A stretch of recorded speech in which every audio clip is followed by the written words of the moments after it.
Bonjour à toutes et à tous, je suis heureux de vous retrouver pour le cours numéro 5 de mon enseignement sur l'histoire de l'Europe au XIXe siècle.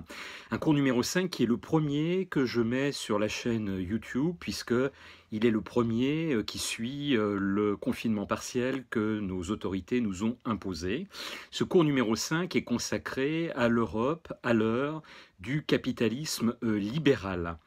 Je le découperai par commodité en trois.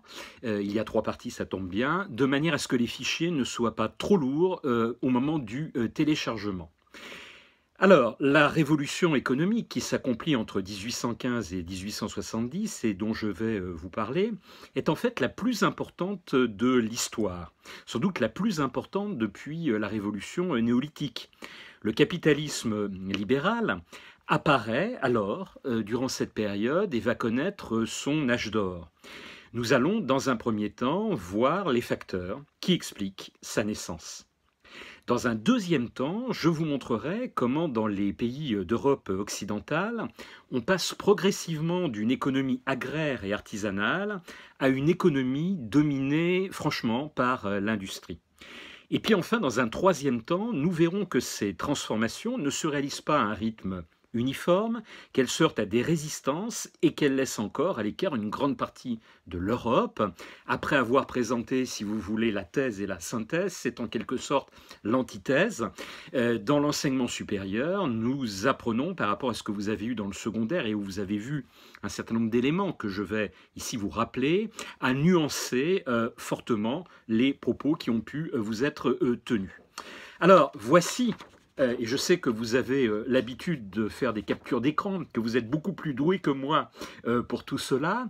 Le plan tel qu'il se présente, avec, vous en avez l'habitude, dans la colonne de gauche, ce plan, et dans la colonne de droite, eh bien, le vocabulaire, les mots-clés que je vais être amené à utiliser. Voilà, je vous le représenterai à plusieurs reprises au fil de ce cours. Alors commençons sans plus tarder par une première grande partie consacrée aux agents et aux facteurs du capitalisme libéral. Et le premier point concerne bien évidemment les idées et les hommes.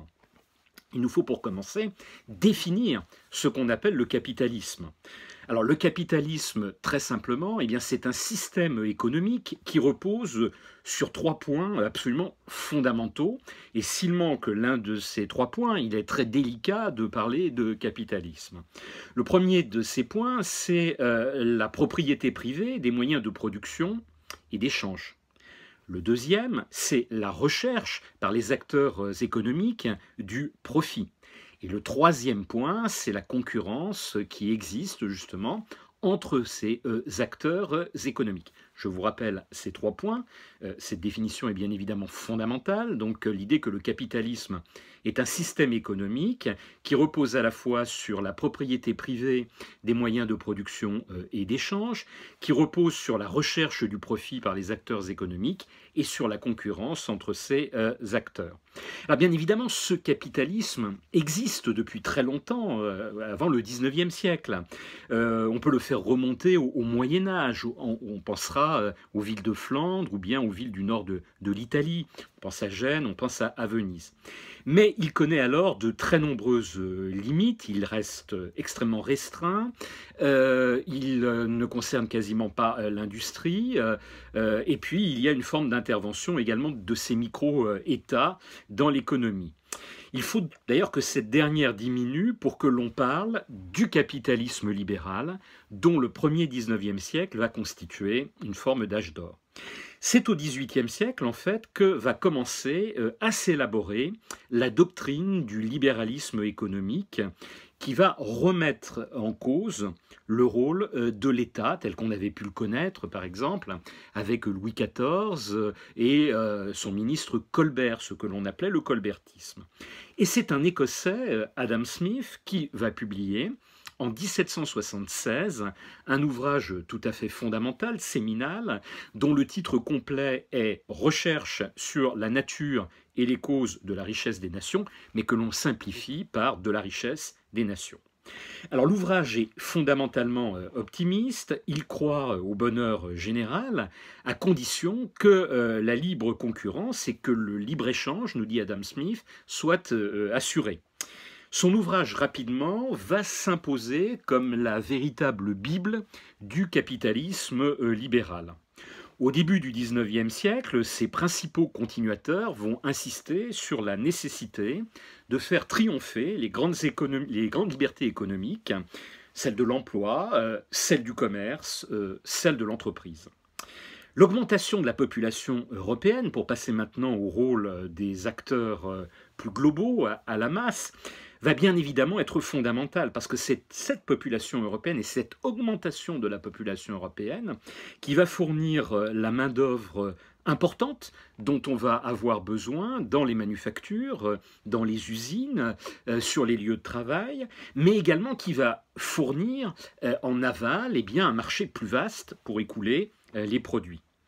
Cependant, le rôle capital des nouveaux procédés de production et des moyens de transport dans l'essor du nouveau capitalisme mérite lui aussi d'être souligné. Et c'est le deuxième point de cette première grande partie, la révolution des techniques et du machinisme. Au cours du XVIIIe siècle, la Grande-Bretagne s'est lancée dans une série de progrès par grappes, on pourrait dire, autour de deux secteurs d'activité que sont la métallurgie d'une part et le textile de l'autre. La machine à vapeur, créée dans les deux premières décennies du XVIIIe siècle, a été perfectionnée entre 1760 et 1785 par James Watt. C'est le double effet de Watt. Watt, dont vous savez qu'il a donné son nom par la suite à l'unité de puissance. Cette innovation absolument décisive lui a permis de se substituer à la force musculaire des hommes ou à celle des animaux, et ainsi, grâce à cette machine à vapeur, d'actionner de nombreuses machines, aussi bien dans la métallurgie que dans le secteur textile. Par la suite, l'innovation technologique a gagné d'autres secteurs d'activité et les Britanniques ne sont plus, à partir du début du XIXe siècle, les seuls à faire preuve d'inventivité. À défaut, bien évidemment, de tout pouvoir vous dire dans un cours de L1, j'évoquerai l'invention de la pile électrique par l'italien Volta en 1800 qui va ouvrir d'énormes possibilités. L'industrie chimique, qui naît de la production industrielle du chlore dans les années 1781, joue aussi un rôle important. Dans ce domaine de l'industrie chimique vont suivre la fabrication de la soude, du gaz d'éclairage, et puis en dérivé l'invention de la photographie dans les années 1830-1840, celle des engrais chimiques à la même époque, si important, nous en reparlerons, pour augmenter les rendements dans les campagnes. De nouveaux progrès vont être réalisés dans le domaine du textile. La première machine à coudre date par exemple de 1830. L'usage des machines-outils va se développer de façon extrêmement spectaculaire. La métallurgie va connaître alors une véritable vague de découvertes. La technique de l'acier étant l'alliage qui combine les avantages du fer et de la fonte, plasticité, élasticité, mais également solidité, mais jusque-là, dont la fabrication était extrêmement coûteuse et complexe, va réaliser au cours de ce premier 19e siècle un certain nombre d'avancées décisives. Les transports vont être également bouleversés par la révolution des techniques. Je pense ici bien évidemment, on l'évoquait avec la machine à la vapeur qui va progressivement s'imposer sur l'eau. C'est en 1819 qu'un navire à propulsion mixte, à la fois voile et vapeur, va pour la première fois traverser l'océan Atlantique. Dès lors, si les grands voiliers continuent de se développer, la marine à voile a, il faut le dire, partie perdue. Les atouts, en effet, de la marine à vapeur sont extrêmement nombreux. Je pense à la régularité, du fait qu'on peut se passer des vents, bien évidemment, et qu'on peut naviguer en toute saison, à la vitesse qui est accrue, en particulier à la suite de l'invention de l'hélice par l'ingénieur français Sauvage en 1832, à la capacité de transport supérieure, aux frais d'entretien et à l'usure qui sont moindre en raison du développement des coques métalliques à partir des années 1840 sur ces navires à vapeur. Mais, bien évidemment, et vous le savez sans doute par vos programmes de l'enseignement secondaire, c'est l'association de la vapeur et du rail qui va être à l'origine de la plus importante révolution des transports du XIXe siècle, le chemin de fer. En 1814, l'anglais Stephenson va faire rouler une locomotive à vapeur tractant plusieurs wagons, alors sur quelques dizaines de mètres seulement, mais le progrès technique est là. En 1870, donc si je me porte à l'autre bout du cadre chronologique de ce cours, eh bien, des trains transporteront régulièrement plus de 200 tonnes à une vitesse de 60 km/h sur plusieurs centaines de kilomètres. De son côté, et pour terminer, la circulation de l'information connaît des progrès décisifs puisque, en fait, elle devient quasiment instantanée avec, à partir des années 1840 et des années 1850, l'invention puis le développement du télégraphe électrique grâce à Morse. Morse qui a donné son nom justement au système télégraphique. Il fait suite au télégraphe mécanique de Chappe, mais qui lui aussi, un peu comme la marine à voile, était soumis aux conditions climatiques, et en particulier au brouillard, qui l'empêchait de fonctionner comme il ne pouvait fonctionner la nuit. Désormais, avec le télégraphe électrique, on s'affranchit de tout cela. Alors, troisième et dernier point de cette première grande partie, le cadre juridique et financier. Je vous remontre peut-être le plan pour que vous voyez bien où nous en sommes. Et je commencerai par vous dire que l'exploitation des nouvelles techniques et plus largement le fonctionnement du nouveau système économique nécessite, vous vous en doutez, beaucoup d'argent. L'argent, c'est le nerf de la guerre. Il nécessite des capitaux absolument considérable que procure donc le développement de nouveaux moyens monétaires dont je vais vous parler et le véritable essor du crédit que connaît ce premier 19e siècle. Alors tout d'abord, quelques mots de la monnaie métallique. La monnaie métallique, vous le savez, on l'utilise depuis la nuit des temps, depuis l'Antiquité. Je pense aux pièces d'or, je pense aux pièces d'argent, je pense aux pièces de cuivre. Et elle demeure, et elle va demeurer au XIXe siècle, le moyen de paiement le plus habituel, le plus usuel. Si la production d'argent va augmenter modérément au cours de ce XIXe siècle, on ne découvre pas, comme on l'avait fait à l'époque moderne, de grandes mines d'argent. En revanche, la production d'or va bondir avec la découverte de nouveaux gisements, en particulier en Californie en 1848. Vous avez en tête sans doute un certain nombre de films, de westerns, ou bien encore La ruée vers l'or de Charlie Chaplin, The Gold Rush. Eh bien, cela fait directement référence à cette fameuse ruée vers l'or du milieu du XIXe siècle. Pour vous donner une idée, on extrait presque autant d'or entre 1851 et 1870 qu'au cours des 350 années précédentes. Les billets de banque également se développent. Alors, on les connaissait avant le 19e siècle, mais le 19e siècle va marquer un saut, je dirais, dans leur utilisation. La confiance des usagers, en particulier au Royaume-Uni, va permettre également le développement d'un nouveau type de monnaie plus commode, une monnaie scripturaire, le chèque. Beaucoup d'entreprises du 19e siècle demeure familiale. C'est la structure habituelle de l'entreprise, vous le savez, au Moyen-Âge, dans les temps modernes, et encore au XIXe siècle, il faut le dire, la structure la plus fréquente. On peut en effet se contenter d'une mise de fonds modeste, on fonctionne en famille, dans la confiance, et le père va céder, quand il voudra cesser son activité, ou lorsque la mort le rattrape, eh bien, son affaire à l'un de ses fils ou à plusieurs de ses fils, à ses gendres, à ses neveux, à un parent, et elle restera donc dans la famille. Principe de l'autofinancement, principe du travail en commun.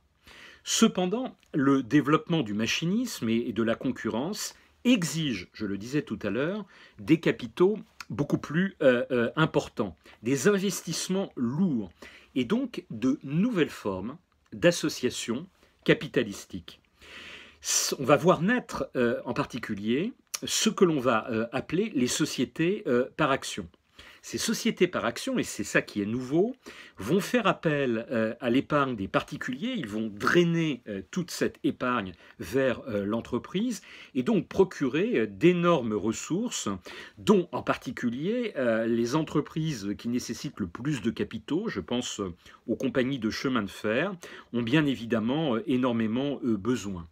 Et le capital va, dans ces entreprises, y être divisé en actions qui vont être vendues au public. Chaque détenteur d'actions n'étant ici responsable des dettes de l'entreprise qu'à la hauteur des sommes qu'il a engagées et en cas de bénéfice va pouvoir recevoir régulièrement des dividendes. Il va pouvoir négocier ces titres dans des bourses de valeur qui se développent au XIXe siècle. Elles ont, pour certaines d'entre elles, été créées un peu avant, bien évidemment, dont les plus importantes sont à Londres, le London Stock Exchange, à Paris, ou bien encore à Francfort. Et l'actionnaire va pouvoir participer à l'assemblée générale annuelle de l'entreprise qui élira ses dirigeants, qui élira le conseil d'administration de la société. C'est un nouveau système qui se met en place. Jusqu'au milieu du XIXe siècle, enfin, il me faut vous dire quelques mots de l'infrastructure bancaire. Eh bien, elle offre peu de possibilités aux entreprises jusqu'au milieu du XIXe siècle. C'est au Royaume-Uni que le gouvernement, dès les années 1810-1820, va commencer, sur le modèle d'autres entreprises, à encourager la formation de banques en sociétés anonymes par action, qui vont permettre, là encore, de drainer l'épargne des particuliers et de l'orienter vers les secteurs dynamiques de l'économie, en particulier l'industrie. Il y a aussi une précocité de la Belgique, car la Belgique est en avance en termes d'industrialisation après la Grande-Bretagne. Elle a fait son décollage, son take-off avant les autres pays du continent. En France, le décalage chronologique est d'une vingtaine d'années et pour le développement du crédit bancaire, nous pensons ici au Second Empire, qui voit tout d'abord, dès l'année 1852, donc quelques semaines avant le passage au Second Empire, de la création du crédit immobilier des frères Pereire. Mais véritablement, c'est la décennie 1860 qui est bien décisive en la matière, puisqu'en 1863 est fondé le Crédit Lyonnais, à l'initiative d'Henri Germain, et en 1864, eh bien, la Société Générale.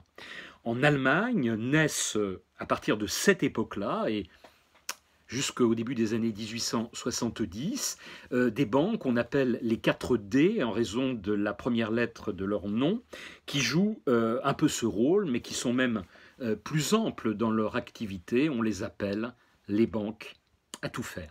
Donc voilà pour cette première partie que je voulais vous présenter de ce cours numéro 5, et je vous donne rendez-vous dans une nouvelle vidéo pour la deuxième partie et une troisième vidéo pour la troisième partie.